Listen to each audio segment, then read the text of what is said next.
자, 한 발 넘어가서 그전에 속보 들어온 거는 3월 경상수지는 다행스럽게 3개월 연속 적자를 기록하진 않고 그래도 흑자가 나왔네요. 2.7억 달러? 배당 덕에 석 달 만에 흑자 전환했다고 합니다. 그나마 좀 다행인 것 같네요. 그리고 또 속보는 바이든 대통령이 부채 한도 상향 미해결 시 G7 회의 불참 가능성을 시사했다고 하는데 이건 뭐 뒤에 다시 한번 풀어보도록 하죠. 지금 속보들이 나오고 있는데, 자, 오늘 한 발은 그래서 좀 불안정한 시장? 네, 이게 장기간 지속될 거라고 보지는 않습니다만, 단기적으로는 좀 불안정하기 때문에 각자 도생, 각자 재료. 그래서 이제, 살아나가야 되니까 개별 기업들을 봐야죠. 개별 기업 중에 이제 SCM 생명과학인데, 많이 알려진 기업은 아닌 것 같아요. 거래량도 많지는 않죠. 최근에 좀 소강 상태인데, 5월 달하고 6월 초까지 재료가 좀 많이 포진되어 있는 것 같습니다. 이 SCM 생명과학은요, 세포 치료제 전문 개발 기업으로 이렇게 알려져 있습니다. 세포 유전자 치료제, 이른바 CGT라고 하는 시장이 아직은 개발 단계인 것 같아요. 글로벌 빅파마들도 딱히 이렇다 할 치료제가 나오지 않고 계속 뭔가를 도전하는 국내 기업들, K바이오 업체들한테는 또 신세계가 열릴 수 있는 분야라고 합니다. 세포 치료제. 세포 치료제 전문 기업인데 이 회사가 가지고 있는 재료들이 지금 화면에 쭉 많이 나오는데 급성 췌장염, 급성 췌장암, 급성 림프구성 백혈병, 뭐 아토피 치료제 이렇게 나오는데 이 내용들이 대부분 다 5월 달에 뭔가 결과물들이 좀 나오는 것 같아요. 지난해 12월 달인가 한번 그 급성 췌장염 치료제 EA상을 마쳤다는 것을 그 보고서를 학술지에다 게재했는데 국제 소화기 학회 거기에 게재하면서 베스트 논문으로 선정돼서 상한가를 한번 그때 간 적이 있고요. 뭐 그다음에 또 게스트로 엔터놀로지라고 위장병 학술지 이게 이제 3대 그 의학 학술지 중에 하나라고 합니다. 많이들 들어보셨겠지만 란셋이라는 것 그리고 또 NEJM 이거와 같은 급으로 게스트로 엔터놀로지라고 하는 학술지에도 5월 달에 연구 논문을 또 게재한다고 해요. 급성 췌장암 관련해서. 그러면 또 뭐 호평이나 호응이 좋으면은 또 주가는 반응할 수도 있는 가능성이 있으니까 이게 5월 6일부터 9일까지인가요? 미국 소화기 학회가 열리는데 이 급성 췌장암 관련된 그 논문을 구두로 또 발표한다고 합니다. 그래서 주가가 아마 그래서 어제 조금 살짝 움직인 게 아닌가 싶긴 합니다. 자, 내용을 다시 요약하자면 시간 관계상 5, 6월 중에 급성 림프구성 백혈병 여기에 관련된 중간 결과 발표 예정이 있고 5월에 또 최고 학술지인 앞서 말씀드린 게스트로엔터놀로지의 급성 췌장염 임상 결과를 또 구두로 발표할 예정이고 5월 달에 아토피 치료제 임상 이상 발표도 또 예상돼 있다고 합니다. 결과가 상당히 기대할 만큼 좋다고 하니 기대를 해보도록 하죠. 주가는 공모가가 최근 초창기에 17,000원? 그러다가 이제 한번 오르다가 다 빠졌죠. 현재 주가 12,900원이니까 공모가 대비해서도 하락해 있고 최고점 대비해서는 4분의 1 토막. 뭐 대부분 바이오 기업들이 그러니까 뭐 그거야 그렇다 치더라도 자, 시가총액 1,500억이니까 뭐 크게 부담 가는 건 아닌 것 같습니다. 그러니까 개별 재료와 개별 이슈가 있는 기업들은 선택적으로 시장과 별개로 시장이 크게 흔들리지 않고 시장이 오르면 더 좋겠죠. 자, 그래서 이런 기업들을 찾고 있습니다. MBN골드의 김영민 매니저와 함께 또 이야기를 확장해 보도록 하죠. 어서 오세요. 네, 반갑습니다. 김영민 매니저 좋아하시는 바이오입니다. 네. SM 생명과학 좋은 기업이고 사실 주가가 한 6만 원 정도까지 갔었다가 작년 한때 5천 원대까지 떨어졌으니까요. 거의 10분의 1 토막이 이제 난 상황이었는데 바닥 대비해서는 또 거의 한 150% 정도 지금 올라온 자리니까 누군가에게는 작년에 또 한 5, 6천 원까지 빠졌을 때가 정말 좀 좋은 기회였고 저는 지금 12,000원, 13,000원 요 정도 가격도 충분히 한번 접근을 해볼 수 있을 만한 타이밍은 아닐까. 뭐 다른 제약 바이오 종목들도 마찬가지예요. 특히 이제 오늘 소개해 주신 SCM 생명과학 같은 경우에는 세포 치료제를 이제 전문적으로 개발하는 기업이거든요. 오늘 이제 말씀해주신 몇 개 이제 파이프라인 중에 저도 이제 조금 이제 첨언을 조금 하면 일단 췌장염 이제 치료제, 요게 이제 줄기세포 치료제로 이제 개발을 한 건데 임상 이제 1, 2A 상의 이제 초록이 말씀하셨던 것처럼 상당히 좀 긍정적인 이제 그 결과가 좀 나왔고 이게 이제 학술지에 이제 연구 논문으로 이제 게재가 좀 됐는데 여기서 이제 최우수상을 수상했다. 뭐 네. 이런 얘기가 나오면서 주가가 이제 좀 강하게 올라가는 이제 모멘텀으로 좀 작용을 했다라고 보시면 될 것 같거든요. 이 B상으로 이제 지금 진입할 수 있는 가능성이 이제 올해 상당히 좀 높기 때문에 현재 지금 업계에 급성 췌장염 치료제가 개발되어 있는 게 전무하거든요. 그러다 네. 보니까 사실상 뭐 우리나라뿐만 아니라 미국 쪽 이제 FDA에서도 사실 이 B상이 성공을 하게 된다면 3상까지 갈 필요 없이 긴급 사용 승인도 좀 가능하기 때문에 어찌 보면 파이프라인의 이제 가치적인 측면에서 봤을 때 뭐 기술 이전을 한다거나 아니면 뭐 시판을 직접 한다라고 하더라도 사실상 성공 가능성 그리고 이제 임상과 관련된 이제 시기가 좀 단축될 수 있는 가능성이 좀 있기 때문에 어쨌든 제약 바이오 기업한테 시간은 분명히 돈이거든요. 그렇죠. 뭐 모두에게 마찬가지지만 임상 시간이 늘어나면 늘어날수록 연구개발 비용이 이제 비례적으로 또 증가할 수밖에 없는 구조이기 때문에 이상에서 이제 끝내고 긴급 사용 승인을 이제 받을 수 있는 가능성이 좀 높은 게 이제 췌장염, 급성 췌장염 줄기세포 치료제라고 보시면 될 것 같고 이 췌장하고 담도 쪽이 네, 상당히 등 쪽에 붙어 있어서 그렇죠.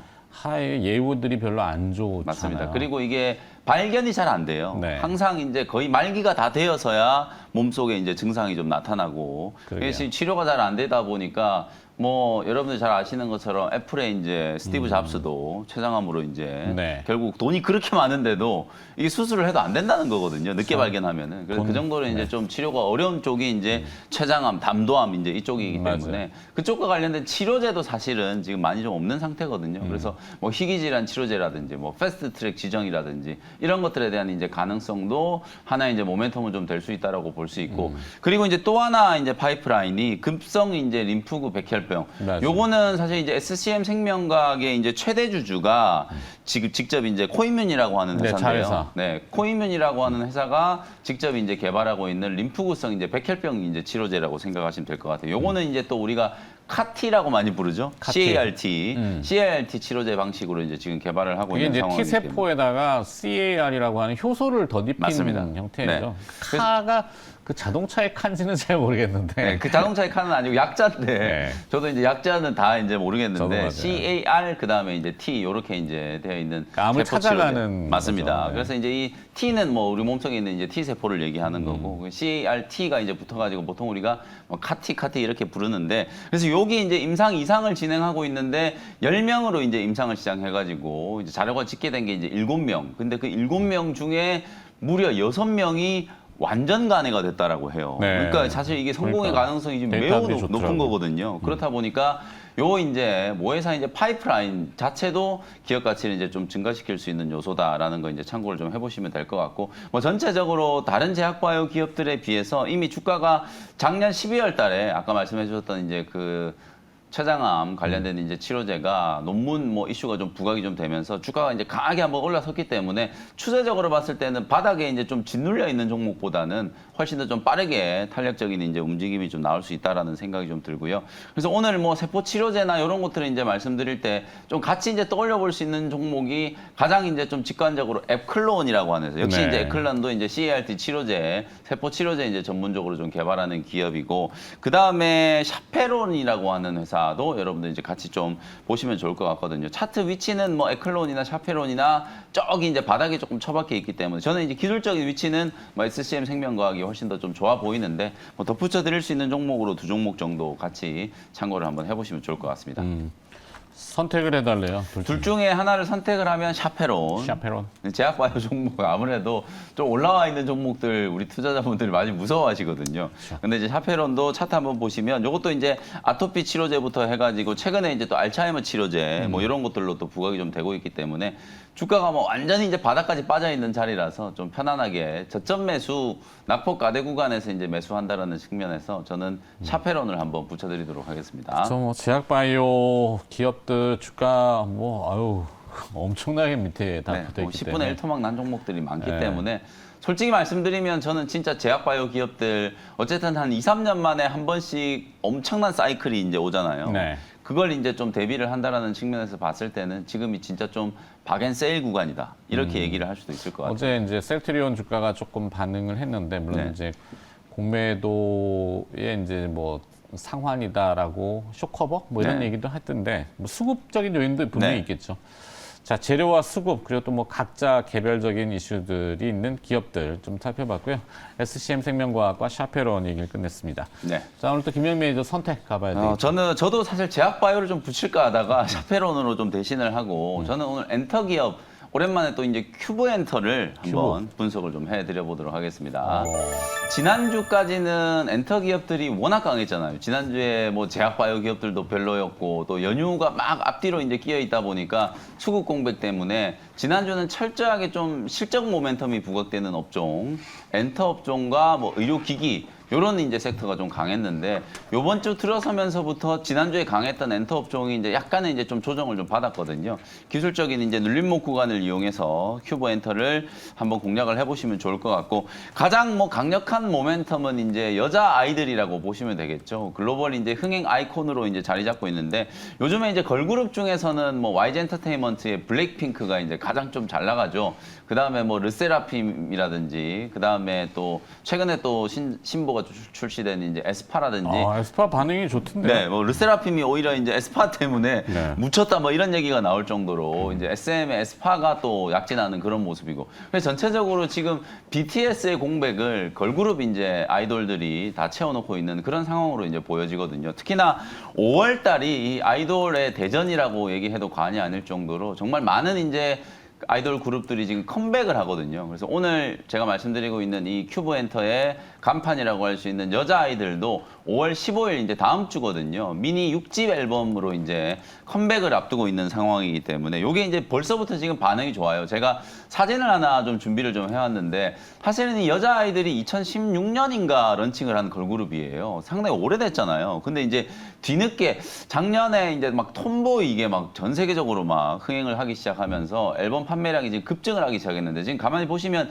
미니 1집은 채 뭐 10만 장도 못 팔았거든요. 근데 지금 이게 서서히 이제 판매량이 증가하기 시작하더니 작년에 이제 정규 1집이 빵 터졌어요. 그리고 이제 미니 5집 앨범이 거의 이제 80만 장이 넘게 이제 판매가 됐기 때문에 다음 주에 이제 발매가 될 미니 6집 같은 경우에는 그야말로 이제 밀리언셀러 100만 장 이상 이제 판매가 거의 확실시 돼 보이는 상황이거든요. 그래서 이제 앨범 판매량이라든지 글로벌 인지도라든지 이런 것들을 이제 감안을 했을 때 큐브 엔터가 뭐 시가총액이 어제 종가 기준으로 보면은 한 3,200억 정도거든요. 근데 지금 뭐 SM이라든지 JYP 이런 기업들이 막 3조, 2조 막 이렇게 다 넘어가고 있는 상황이기 그렇죠. 때문에 다른 엔터 기업들에 비하면 상당히 좀 저평가되어 있는 게 아닌가. 작년에 이제 실적 턴어라운드에 성공을 했고 올해부터 이제 본격적으로 이제 실적 성장세가 반영이 될 거라고 보고요. 작년 12월 달에 카카오 엔터하고 이제 장기 음원 공급 계약을 이제 체결을 했거든요. 727억 원 규모인데 계약금으로 이제 한 227억을 먼저 수령을 했고 그리고 올해 1월 달에 또 1차 이제 대금 227억 원을 또다시 이제 수령을 했거든요. 그게 아마 올해 실적으로 이제 온기로 반영이 좀 될 거기 때문에 올해 매출액과 이제 실적도 상당히 좀 큰 폭으로 성장을 좀 할 거다. 거기에 비하면 시가총액 3천억은 조금 저평가된 게 아닌가 뭐 그런 생각에서 접근을 한번 해보시면 될 것 같고요. 멤버 중에 이제 뭐 우기라는 멤버가 맞아요. 있는데 중국 멤버. 중국 멤버거든요. 중국에서 그래서 초대박이래. 맞습니다. 중국에서도 지금 이 여자 아이들이 워낙 좀 인기가 지금 높아지고 있다라고요. 그래서 아직까지는 좀 우리가 아무래도 이제 중국 정부와의 관계가 조금 이제 미묘하잖아요. 이제 한알령이 이제 만약에 본격화된다라고 하면 중국 멤버 이제 우기를 필두로 또 여자 아이돌이 중국 시장 이제 진출에 대한 이제 기대감. 사실 한알령이 해제됐을 때 걸그룹 중에서 가장 좀 중국에서 인기가 좀 높을 걸로 예상하는 원픽으로 다들 이제 여자 아이돌을 이제 꼽고 있는 상황이기 때문에 뭐 그런 부분들까지도 모멘텀으로 반영이 좀 될 수 있다라고 보시면 되겠습니다. 차트 보시면은 지난주까지 이제 직전 고점 거의 뭐 한 26,000원, 7,000원까지 이제 상승을 잘 하다가 요번 주 들어서면서부터 차익 매물이 좀 나오면서 주가가 이제 조금 눌렀거든요. 뭐 눌림목을 이용해서 23,000원 정도에 이게 이제 작년 12월 달 달부터 이제 시작된 추세 하단에 놓여 있는 구간이기 때문에 뭐 요 정도 자리부터는 매수를 한번 해보실 수 있지 않나 이런 생각이 좀 들고 매수 가격은 23,000원, 1차 목표 가격은 직전 고점이었던 27,000원 정도 잡아드리고요. 손절 가격은 2만 원 정도로 가격 전략도 참고를 해보시면 되겠습니다. 네. 자, 김명민 매니저의 오늘 선택, 엔터테인먼트 기업 중에 하나, 큐브엔터를 네. 선정해 주셨고, 여자 아이들. 네. 거의 여자 아이들로 다 도배를 맞습니다. 뭐 해버렸어요. 다른 사실 뭐 B2B도 있고 그런데 네. 지금 매출이 전체 다 이제 뭐 거의 여자 아이돌이 대부분이기 때문에 그냥 네. 큐브엔터 이꼴 여자 아이들이라고 보셔도 크게 무리는 없을 것 같습니다. 알겠습니다. 잘 들었습니다. 오늘 고생하셨고요. 네. 네, 안녕히 가세요. 감사합니다.